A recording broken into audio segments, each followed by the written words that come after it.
I built 41 centimeters forearms, and in this video I will rank the exercises that gave me the best and fastest gains.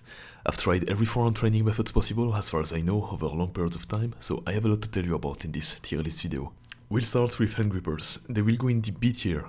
Those are very good at making your forearms vascular and building and defining the extensor muscles. As counterintuitive as it sounds, even if you don't really do any extension motion, I used to do them a lot when I was younger and they gave me some really defined and vascular forearms. Of course the flexor muscles also grew, but they were hardly getting thicker, just more defined. They are top tier for building grip strength, but this tier list isn't about this, so I am ranking them lower down in the list as they are not the best if what you want is putting on size and growing thick forearms. Next we have pull-ups, and they will go in the A tier. The forearm bumps I get from doing pull-ups are out of this world. It almost engages everything, brachialis, grip strength and even the flexors, depending on how you hold the bar. If you cup your wrists slightly, it will engage them much more and I love it. No, it cannot go in the S tier as pull-ups are primarily a back movement, which means you cannot do them every day without training your back muscle. It's kind of the jack of all trades of forearm movements, but it comes with the cost of not being a forearm exercise. Next we have wrist rollers, and they will go in the A tier.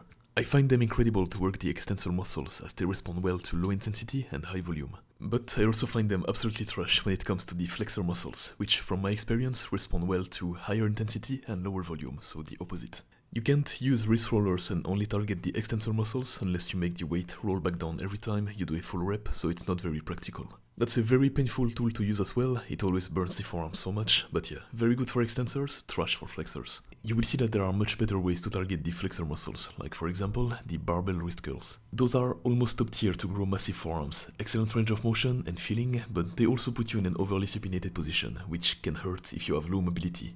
Also, as you're on the edge of a bench, they can be dangerous if you put too much weight on the bar and end up losing control, like shown in this video. It goes straight in the A tier, and by the way, if you want my full body and forearm programs, the link is in the description. I've already helped many guys transform and grow Popeye forearms, so if you wanna be next, you know what to do. Next we'll have deadlifts, and come on guys, I see way too many people saying that deadlifting will give you huge forearms. Of course it will work your forearms since you're holding and squeezing a ton of weight, but this is probably the least practical way to grow them. The fatigue to stimulus ratio is catastrophic. It isn't a forearm exercise at all, and you can't possibly do it every day. Then some slow people will come and say, I only did deadlifts for 10 years and I got big forearms. Well, of course you can get bigger even when doing the worst forearm exercise possible over long time frames, but the gains are galaxies away from what you could have been. Just take a look at arm wrestlers for example. They have the biggest forearms out of all existing sports on the planet, and copying their methods for the past 3 years is what got me those results. So deadlifting is going straight into the D tier. Same goes for farmers walks. It is far from being the best forearm exercise out there, but if you do it for long enough, you will start seeing decent gains. But again, it cannot go above C tier because it is mainly a trap exercise and you won't be able to do this every day without fatiguing your whole body. I am ranking it higher than deadlift because there are more forearm muscles involved, as you have to stabilize each weight, which requires ulnar and radial deviation strength. Raise bucket training.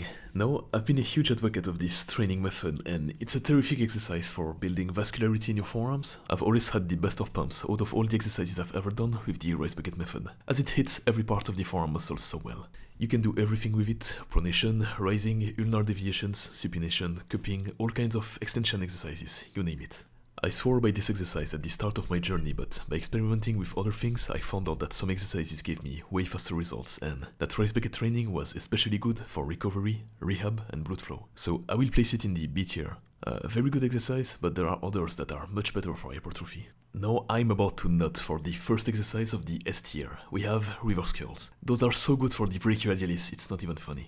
I've had some periods where I did those every day or 5 times a week or so, and this is when I saw the biggest brachialis gains. I was doing every set to failure with 45 kilos, and I kept seeing them growing thicker. But I was met with one downside: my wrist and forearm bones were starting to hurt like crazy. It was the same type of pain I got when I started doing arm wrestling.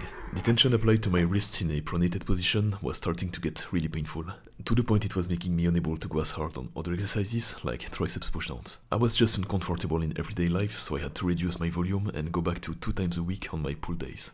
Still, this is a terrific exercise, but it can cause problems if you have low flexibility like me and a valgus. But don't worry, there is another exercise that I consider the best brachioradialis builder ever, which we'll talk about in a few. Pronation and rising. I'm on almost 1 year of doing those 2 exercises, and there was a period where I was doing them every day for the sole reason of growing my hands. And I think this got people confused. I don't do them for forearm hypertrophy, but rather execute them in a way to target my hands more. I've been doing low intensity and high volume, and it did grow my pronator of course, but this muscle is so small it won't make a huge difference in your forearm appearance. Unless you're Devon Larratt. I could put pronation into the S tier because it accomplishes its purpose of making the pronator grow while not being too much taxing on other muscles, etc. But I won't do it because I don't want you to believe that you will grow massive forearms by doing that, so it is going into the A tier. Same goes for the raising, but it will go a tier lower because it doesn't really target a specific muscle, but rather makes you strong in a movement, which is radial deviation. I believe it works your brachioradialis more than the pronation exercise, but at the same time, it is not the exercise you want to do if you want to grow huge brachioradialis. You will want to prioritize reverse curls, for example, for that specific goal. Wrist flexions, the absolute king of forearm hypertrophy. There are so many ways of doing them. At first I was doing them with a dumbbell, then added thick grips, and then did some with thick handles and a loading pin. And finally I transitioned to pulley work. For me it's the absolute best. The position it puts your wrist in, the range of motion, and the fact that it's the closest thing to an arm wrestling match, out of all the other ways of doing cupping. This may be bro science, but I feel like cupping towards your other arm makes the flexor muscle more peaky, contrary to cupping towards your head like you would do with a dumbbell. There are a lot of different handles and ways to do wrist flexions on a pulley, so I'm not gonna go through that now. I will leave that for an incoming tier list on arm wrestling exercises. But single arm pulley wrist flexions is going straight into the S tier, of course. What I recommend you to do now is to get a set of thick grips or a thick handle and place it on a pulley at your gym. I've already made a whole video on that, so you can check that out.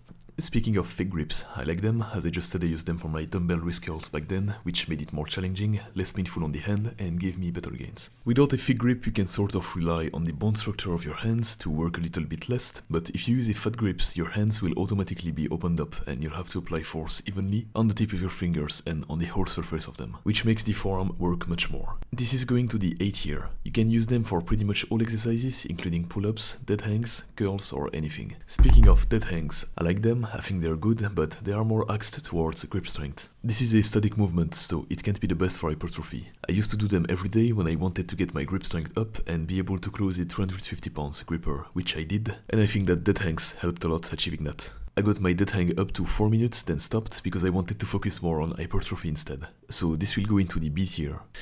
Now for the best brachioradialis builder I'm about to nut, we have hammer curls. This is better than the barbell reverse curls in my opinion, because it doesn't put your wrist in an overly supinated or pronated position. It stays neutral through all the movement. And it hurts to say because I swore by them since the start of my journey, but as I wanted to experiment with new things that wouldn't hurt my joints as much, I came to the realization that hammer curls were perfect for that. I've been doing them for months and I keep seeing results. No, that doesn't mean that I stopped reverse curls. I still love them and do both of them, but hammer curls causes less pain in my body, which is why it is going higher than the reverse curl. Bruce Lee machine. I find that tool so good, I just love putting a ton of weight and spamming reps to failure. It has a really nice feeling to it. I love the tension and the stretch you feel in your forearms and hands on the bottom portion of the lift. It also pumps my hands like hell, but I'm gonna keep that for another hand growth tier list that I will release after this video, so don't forget to turn on the bell to be notified. I don't think this machine is a must, I just like the feeling and doing it from time to time. In terms of hypertrophy, it's also much better than grippers. I think that's because of the stretch and tension I just mentioned.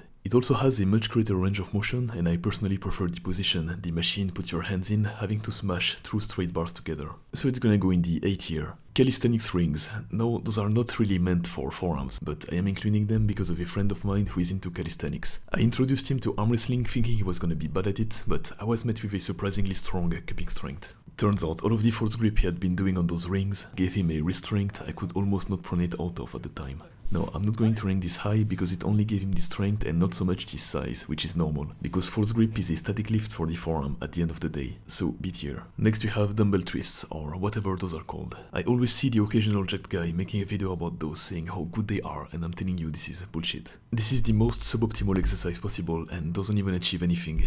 You're doing pronation and supination motions with a dumbbell, which is useless because the weight is even on both sides. The only thing you're gonna achieve with this exercise is hurt your joints, as they will take a hit every rep you do. And the cherry on top is that you're doing a static for your brachioradialis and biceps, fatiguing them, which adds even more to the uselessness of this exercise. If you see any big guy doing this exercise, I guarantee you they didn't grow their arms and forearms this way. They are likely just trying to make views advertising a shitty and controversial exercise that will make people debate in the comments. D tier without any question.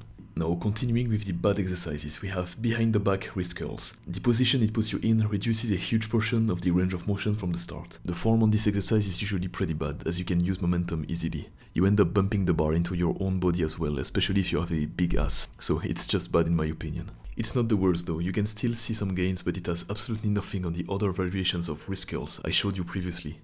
See it here. Arm wrestling. I'm including the sport itself in the tier list because the pumps you get from doing matches are out of this world. You will target every single muscle of the forearm, as a moving hand is the best handle you could possibly have. And I even think that I got most of my pronator gains from directly doing arm wrestling and not pronation isolation exercises. But realistically, arm wrestling destroys your joints for days after you've done one session, so it's very taxing on the body, and of course arm muscles. So I'm putting that in the B tier, because doing only a few hours of arm wrestling puts me on timeout for a day or two. And it could even go up to a week when I started the sport and my tendons weren't used to that much stress. And for another banger exercise we have wrist extensions. Now you could just do this with dumbbells, but I prefer doing it with this tool called the Forearm finisher. I hate the feeling of dumbbells, they don't feel comfortable on the hand at all when doing that motion, and puts the wrist in an overly pronated position, which makes something pop in my joints every rep. I don't have the same problem with that tool, as it's not a straight bar but has the shape of a V. The pumps are incredible, I feel my extensor so well, and it's important for someone like me that does this much cupping to avoid imbalances and injuries. That's the only exercise I do for extensors, I've been skipping them ever since I stopped using hand grippers. So this is going into the S tier. If you want to know exactly what I do for my forearms on a weekly basis, which exercises I use and how I manage fatigue, it is all written down in my program, first link in the description. I've had insane testimonials from guys in my community that have turned into literal monsters, listening to my advices and following the routine. If you want to grow Popeye forearms, it is a no-brainer that you join the school, man. The free advices on my YouTube is already top tier, but what's in there will really make the difference and help you bypass any problems you are gonna face.